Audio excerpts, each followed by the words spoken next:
Assalamualaikum warahmatullahi wabarakatuh.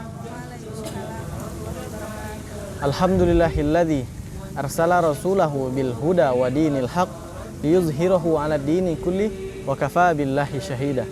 Asyhadu an la ilaha illallah wahdahu la syarikalah alladzi la nabiyya wa la rasula ba'dah. Wa qala Allah ta'ala fil Qur'anil Karim, a'udzu billahi minasy syaithanir rajim. Wa man ahsanu qawlan mimman da'a ilallah wa amila shalihan wa qala innani minal muslimin. Pertama-tama marilah kita panjatkan puja dan puji syukur kehadirat Allah Subhanahu wa taala, yang mana berkat rahmat, hidayah dan nikmatnya kita dapat berjumpa pada kesempatan yang mulia ini. Salawat beserta salam selalu tak lupa kita curahkan kepada Nabiyina wa habibina wa syafi'ina wa maulana Muhammad sallallahu alaihi wasallam, kepada para sahabat, keluarga dan para pengikutnya hingga akhir zaman. Pada kesempatan yang mulia ini, semoga kita selalu dalam curahan limpahan rahmat dan ampunan Allah Subhanahu wa taala. Karena Rasulullah sallallahu alaihi wasallam bersabda, tidaklah suatu kaum duduk di rumah Allah dan mereka mempelajari Al-Qur'an kecuali malaikat mengepakkan sayapnya.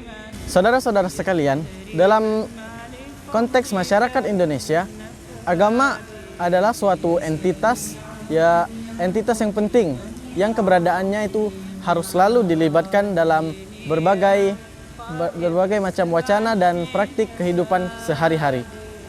Hal ini ditandai dengan maraknya berbagai fenomena, menjamurnya acara dakwah di dalam televisi, kemunculan gerakan-gerakan hijrah di masyarakat, kehadiran lembaga-lembaga sosial religius dan organisasi-organisasi sosial kemasyarakatan yang berafiliasi dengan suatu agama tertentu, hingga perayaan berbagai momen kultural keagamaan yang semakin marak. Di negara Indonesia, mayoritas dari kita memandang peran sebuah agama itu ialah suatu hal yang sangat penting dalam kehidupan bernegara.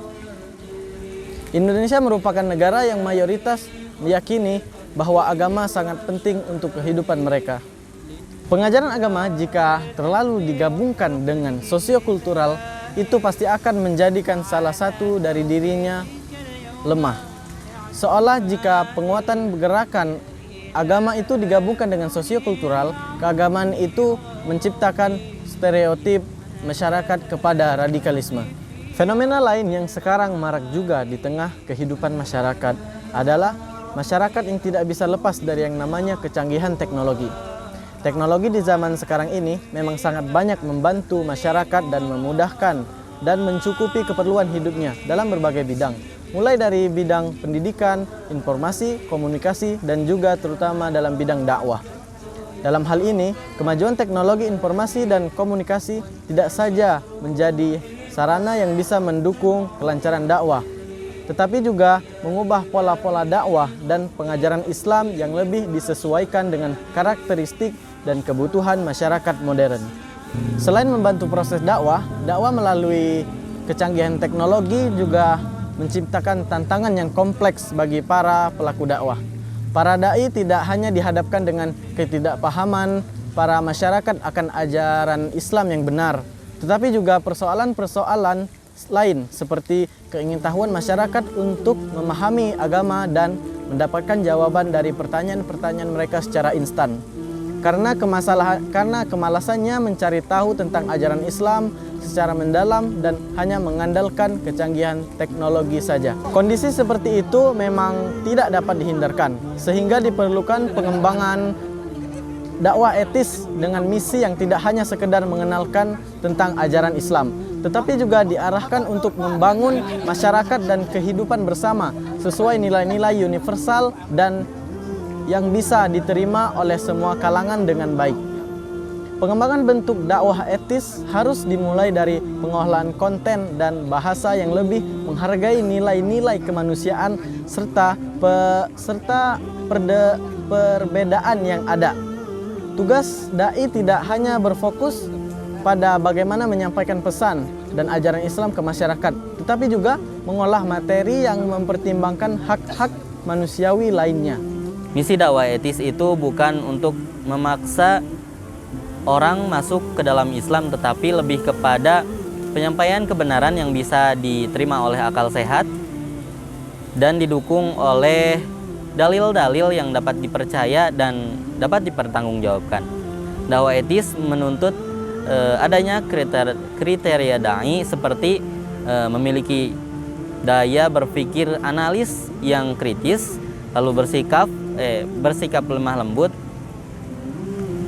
mengedepankan prinsip kemudahan, lalu mengedepankan ajaran dari Al-Quran dan Sunnah, dan mengedepankan adab dan akhlak. Dalam pelaksanaan dakwah di zaman sekarang kita harus memperhatikan hal-hal seperti menggunakan nilai ajaran yang bersifat universal, menggunakan dalil-dalil yang rasional, mengutamakan pembinaan akhlak, menghindari paksaan, ancaman, dan intimidasi, mengenalkan agama Islam sebagai agama yang penuh dengan cinta kasih terhadap sesama.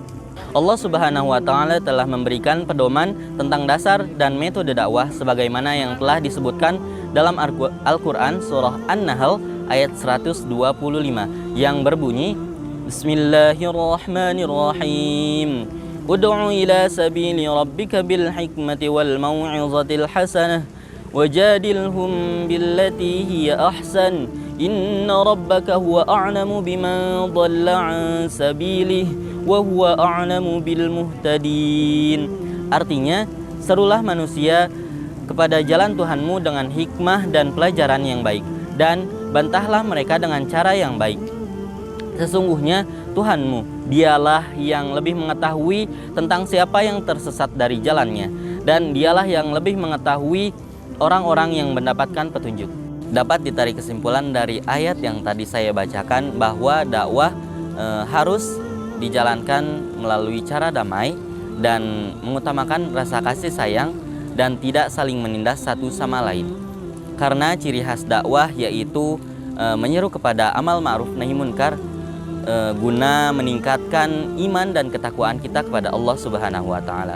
Demikian kiranya yang dapat saya sampaikan. Mohon maaf apabila ada salah-salah kata yang saya ucapkan. Terima kasih atas perhatiannya. Kurang lebihnya mohon maaf. Wassalamualaikum warahmatullahi wabarakatuh. Waalaikumsalam warahmatullahi wabarakatuh.